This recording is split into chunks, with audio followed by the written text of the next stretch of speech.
নমস্কার বন্ধুরা, পম্পার কিচেনে আপনাদের সকলকে স্বাগত। আজকের পয়লা বৈশাখ স্পেশাল একটা মিষ্টির রেসিপি আপনাদের সাথে শেয়ার করব। এই পয়লা বৈশাখ দিনে নানা রকমের রেসিপি দিয়ে আমরা ভাতের থালাটাকে সাজিয়ে নিই, তবে ভাত পাতের শেষে যদি একটু দারুণ স্বাদের মিষ্টি থাকে তাহলে মন্দ হয় না। তাই আজকের একদম ইউনিক স্টাইলে যে মিষ্টিটা বানাবো এই পয়লা বৈশাখ দিনে আমার মতো অবশ্যই একবার ট্রাই করবেন।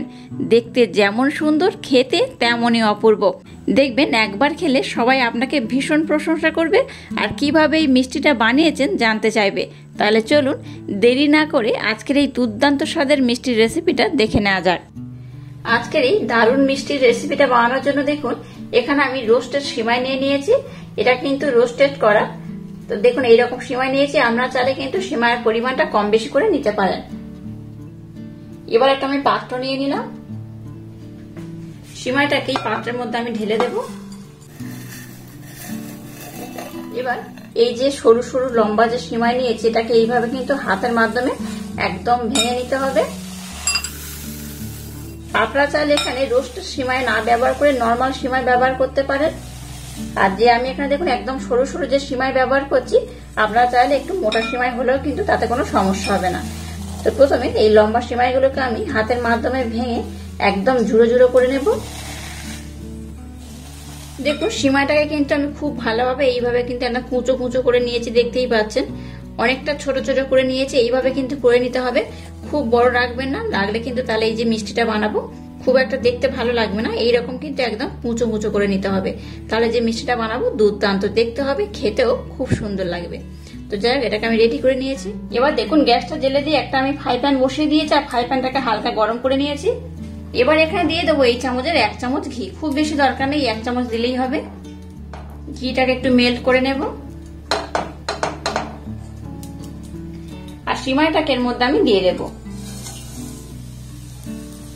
এটা যেহেতু রোস্টেড সিমাই ছিল তাই কিন্তু আর একবার তাও আমি নাড়াচাড়া করে একটু ভেজে নেব। আপনারা যদি নর্মাল সিমাই ব্যবহার করেন তাহলে কিন্তু একটু বেশি সময় দিয়ে এটাকে ভাজতে হবে। আর আমি যেহেতু এটা রোস্টেড সিমাই ব্যবহার করছি তাই কিন্তু এটাকে খুব বেশিক্ষণ সময় ধরে ভাজার দরকার নেই, অল্প একটু ভেজে নিলেই হবে। আর এর কালারটা কিন্তু একটু হালকা পরিবর্তন হবে, খুব লাল করব না, আবার এইরকমও থাকবে না, একটু হালকা আমি লাল করে নেব। ঘিটা দিয়ে আবার আমি এই সিমাইটাকে খুব ভালোভাবে নাড়াচাড়া করে মিক্সড করে নেব। এটা যখন ভাজবেন তখন অবশ্যই লক্ষ্য রাখবেন ভেজে এটাকে যেন খুব পুড়িয়ে ফেলবেন না বা খুব বেশি লাল করবেন না, যেমন আছে জাস্ট একটু কালার চেঞ্জ হবে। আর আবারও বলছি, যারা রোস্টেড সিমাই ব্যবহার করবে না তারা কিন্তু একটু এরকম লাল করে ভেজে নেবেন, তাহলে কিন্তু রেসিপিটা দুর্দান্ত হবে।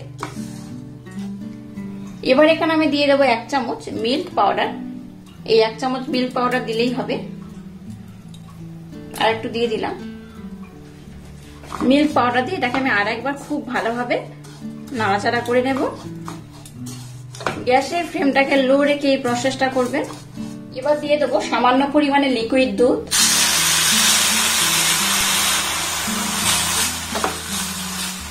লিকুইড দুধ দিয়ে এটাকে আমি আর একবার খুব ভালোভাবে মিক্স করে নেব।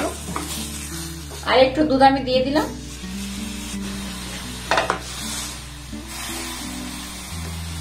সিমাইটাকে একটু নরম করতে হবে, তাই কিন্তু এখানে আমি দুধ ব্যবহার করলাম।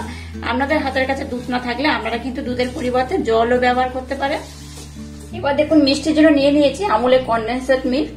কনডেন্সেড মিল্ক এখানে আমি দিয়ে দেব, খুব বেশি দরকার নেই, যে যেমন মিষ্টি পছন্দ করবেন সেইভাবে দেবেন।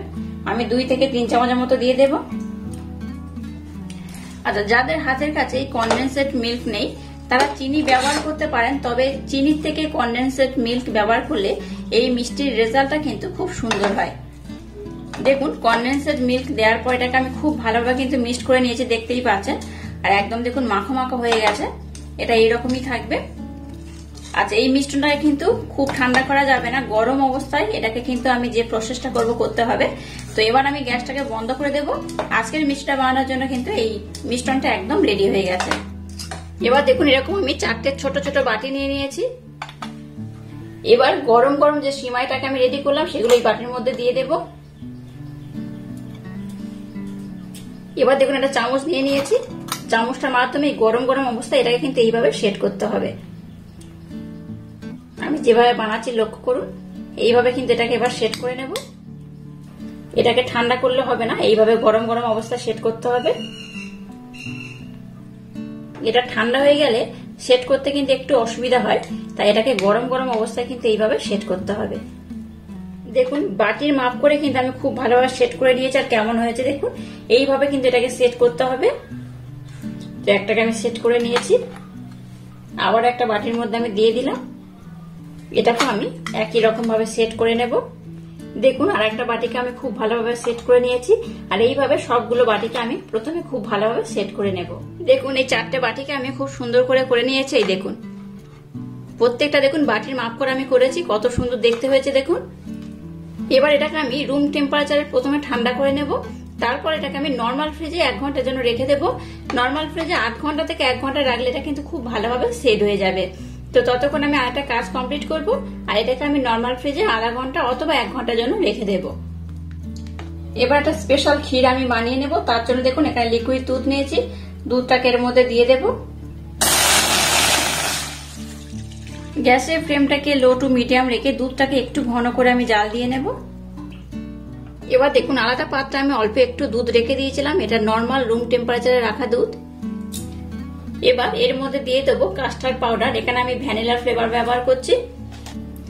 এখান থেকে কাস্টার্ড পাউডার আমি 1.5 চামচ দিয়ে দেব। খুব বেশি দেওয়ার দরকার নেই, এই 1.5 চামচ দিলেই হবে। কাস্টার্ড পাউডার দিয়ে এটাকে আমি খুব ভালোভাবে প্রথমে মেল্ট করে নেব। আজকের এই কাস্টার্ড পাউডার দিয়ে যে ক্ষীরটা আমি বানাবো আশা করছি আপনাদের ভীষণ ভালো লাগবে। তো এটাকে আমি খুব ভালোভাবে মেল্ট করে নিয়েছি। এবার এটাকে আমি সরিয়ে রাখবো।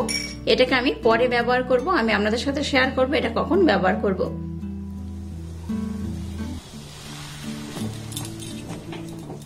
এই পর্যায়ে মিল্ক পাউডার দিয়ে দেবো এই চামচের 1 চামচ। মিল্ক পাউডারটাকে দুধের সাথে আমি খুব ভালোভাবে মেল্ট করে নেব। গ্যাসের ফ্লেমটাকে লো টু মিডিয়াম রেখে কিন্তু আমি প্রসেসটা করছি। গ্যাসের ফ্লেমটাকে একেবারে হাই দেবেন না, এই রকমই থাকবে। মিষ্টির জন্য এখানে আমি কনডেন্সড মিল্ক ব্যবহার করব। যেহেতু আগে আমি মিষ্টি ব্যবহার করেছি তাই কিন্তু খুব বেশি দরকার নেই, অল্প করে আমি মিষ্টিটা ব্যবহার করব। 3 চামচের মতো এখানে কনডেন্সড মিল্ক দিলেই হবে। কনডেন্সড মিল্ক দিয়ে দুধটাকে আমি আরেকবার খুব ভালোভাবে এইভাবে নাড়াচাড়া করে নেব।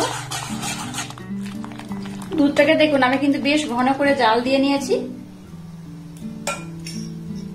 এবার যে কাস্টার্ড পাউডারটাকে আমি মেল্ট করে রেখেছিলাম সেটা এখানে দিয়ে দেব। অল্প অল্প দেব আর এইভাবে কন্টিনিউ নাড়তে থাকবো। দেখুন কালারটা কিন্তু একদম চেঞ্জ হয়ে গেছে, আর এটা কিন্তু বেশ অনেকটা ঘন হয়ে যাবে খুব তাড়াতাড়ি। এবার গ্যাসের ফ্লেমটাকে একদমই হাই দেবেন না, একদম লো রেখে এটাকে এইভাবে কন্টিনিউ নাড়াচাড়া করবেন। দেখবেন এটা একদম ঘন ক্ষীরে পরিণত হবে। এই দেখুন এটা কিন্তু আগে থেকে বেশ ঘন হয়ে গেছে, দেখে বুঝতেই পারছেন। এই দেখুন কন্টিনিউ নাড়তে থাকবেন, নতবা এটা কিন্তু ডলা পাকিয়ে যাবে। আচ্ছা এখানে আমি যে মিষ্টিটা ব্যবহার করলাম, আপনারা চাইলে কিন্তু চিনিও ব্যবহার করতে পারেন, আর আমরা চাইলে একটু কম বেশি করে মিষ্টিটা ব্যবহার করতে পারেন। যদি কেউ মনে করেন মিষ্টির পরিমাণটা একটু বেশি খাবেন তাহলে কিন্তু মিষ্টি একটু বেশি ব্যবহার করবেন, আর যদি একটু হালকা মিষ্টি খেতে চান তাহলে কিন্তু মিষ্টির পরিমাণটা একটু কম দেবেন। দেখুন কাস্টার্ড পাউডার দেওয়ার পর এটা কিন্তু একদম ঘন হয়ে গেছে, আর এর থেকে কিন্তু বেশি ঘন করব না, এটা এইরকমই থাকবে। এটাকে আমি একদম রেডি করে নিয়েছি। এবার আমি গ্যাসটাকে বন্ধ করে দেব। ক্ষীরটাকে আমি রেডি করে নিয়েছি, আর এই বাটিগুলোকে আমি নর্মাল ফ্রিজে রেখে দিয়েছিলাম 8 ঘন্টা থেকে 1 ঘন্টার মতো। তো সেই টাইমে দেখুন এটা কিন্তু খুব ভালোভাবে টাইট হয়ে গেছে। তো আমি আপনাদের এটা উঠিয়ে দেখাচ্ছি। দেখুন একটা ছুরি নিয়ে নিয়েছি, ছুরির মাধ্যমে এটাকে আলতো হাতে একটু এইভাবে প্রেসার দেবেন, দেখবেন খুব সহজ এটা উঠে আসবে। খুব জোর করে ওঠাতে যাবেন না, এইভাবে তুলতে হবে। এই দেখুন এটাকে কিন্তু আস্তে আস্তে তুলবেন। এই দেখুন কত সুন্দর হয়েছে দেখুন। এই দেখুন এইভাবে কিন্তু আমি বাটি করে নিয়েছি, আর কত দুর্দান্ত দেখতে হয়েছে দেখুন। আর সবগুলোকে আমি একইভাবে উঠিয়ে নেব।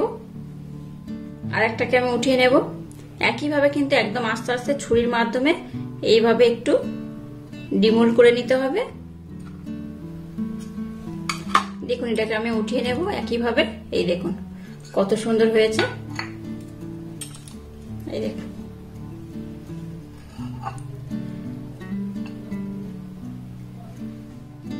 এবার দেখুন এগুলোকে আমি খুব সুন্দর করে তুলে নিয়েছি, দেখতেই পাচ্ছেন কতটা সুন্দর হয়েছে। আমি একটা উঠিয়ে দেখাচ্ছি। দেখুন এই দেখুন কতটা সুন্দর হয়েছে দেখুন। এটা দেখতে যেমন সুন্দর, খেতে কিন্তু তেমনই দুর্দান্ত। চলুন এবার এগুলোকে আমি ডেকোরেশন করে নেব। এবার দেখুন যে ক্ষীরটাকে বানিয়েছি এই পাত্রের মধ্যে আমি নিয়ে নিয়েছি। এবার ক্ষীরটাকে এর মধ্যে আমি ভরে ভরে দিয়ে দেব।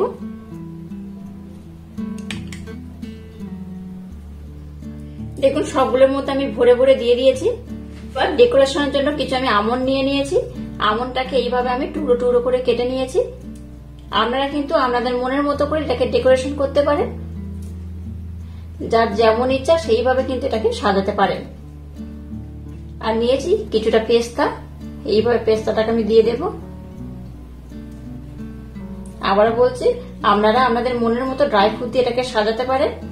আমি এইভাবে একটু সাজিয়ে দেব। আর দেখুন নিয়ে নিয়েছি চেরি ফল, চেরি ফলটাকে এর মধ্যে দিয়ে দেবো। এটা দিলে কি হবে, দেখতে খুব সুন্দর লাগবে।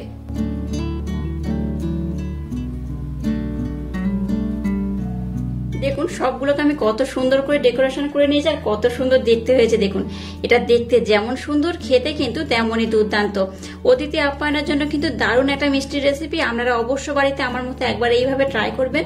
খুব সুন্দর খেতে লাগে, বাচ্চা থেকে বড় সবাই ভীষণই পছন্দ করবে। আর একবার খেলে দেখবেন বারবার খেতে চাইবে। তো আজকের এই ইউনিক স্টাইলের রেসিপিটা যদি আপনাদের ভালো লাগে তাহলে চ্যানেলটাকে লাইক, শেয়ার, কমেন্ট এবং সাবস্ক্রাইব করবেন। আর পাশে থাকা বেল আইকনটা প্রেস করে দেবেন। তাহলে টাটা, আবার দেখা হচ্ছে নতুন কোনো রেসিপি নিয়ে।